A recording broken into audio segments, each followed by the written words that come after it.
Pray, hope, and don't worry. Mabiyayang araw ng Martes, kapanalig. Kapistahan ngayon ni San Pio ng Pietrelcina o Padre Pio. Pagbati po sa napakaraming mga parokya at deboto ni Padre Pio.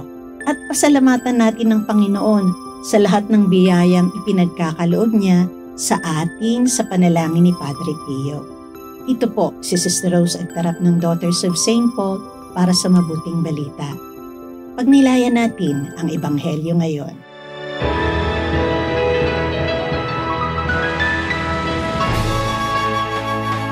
Pinuntahan si Jesus ng kanyang ina at mga kapatid pero hindi sila makalapit sa kanya dahil sa dami ng tao. May nagsabi sa kanya, "Nakatayo sa labas ang iyong ina at mga kapatid at gusto kang makita." Sumagot siya at sinabi sa kanila, "Ang mga nakikinig sa salita ng Diyos at nagsasagawa nito, sila ang aking ina at aking mga kapatid."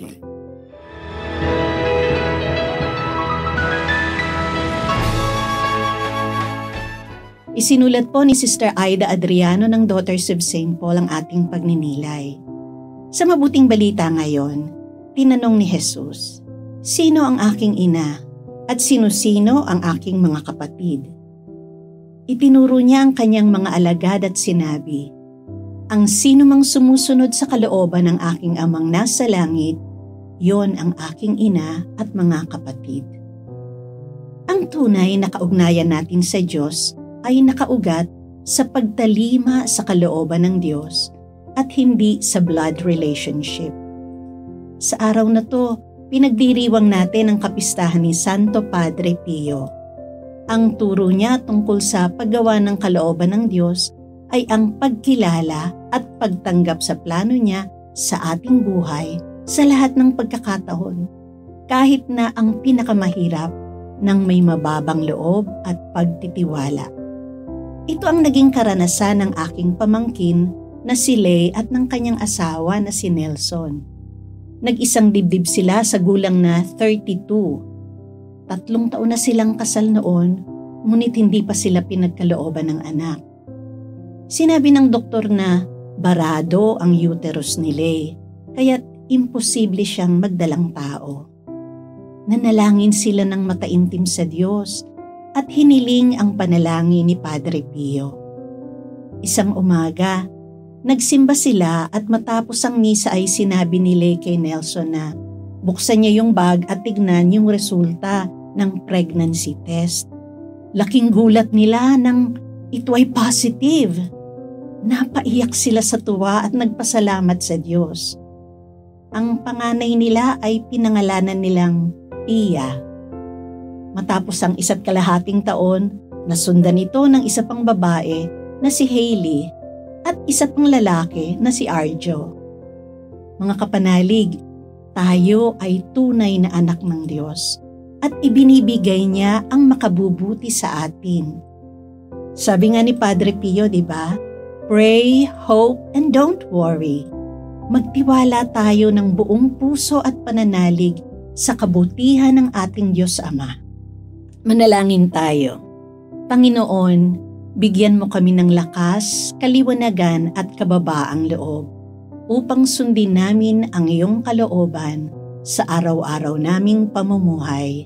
Amen. Mga kapanalig, maraming salamat po sa inyong suporta sa aming misyon, lalong-lalo na sa mga donors at sponsors ng programang ito.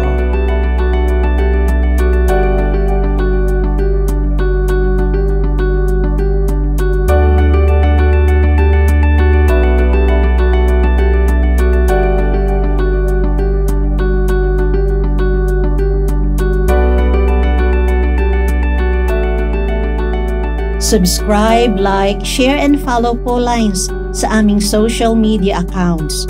Patuloy po kaming humihingi ng inyong tulong upang maipagpatuloy ang programang ito.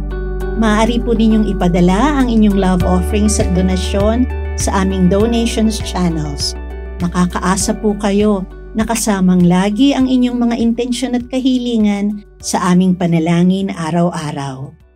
Ito pong muli si Sister Rose na nag-aanyaya sa inyong manalangin. Mga Arkanghel San Miguel, San Gabriel at San Rafael, hinihiling namin ang inyong makapangyarihang pamamagitan sa harap ng trono ng Diyos Ama sa langit. Sa inyong panalangin at espiritual na tulong, pangalagaan niyo kami mula sa kapahamakan. Pagaligin kami sa aming mga kahinaan at ipabatid sa amin ang kalooban ng Diyos para sa aming buhay. Arkanghel San Miguel, San Gabriel at San Rafael, ipanalangin niyo kami. Amen.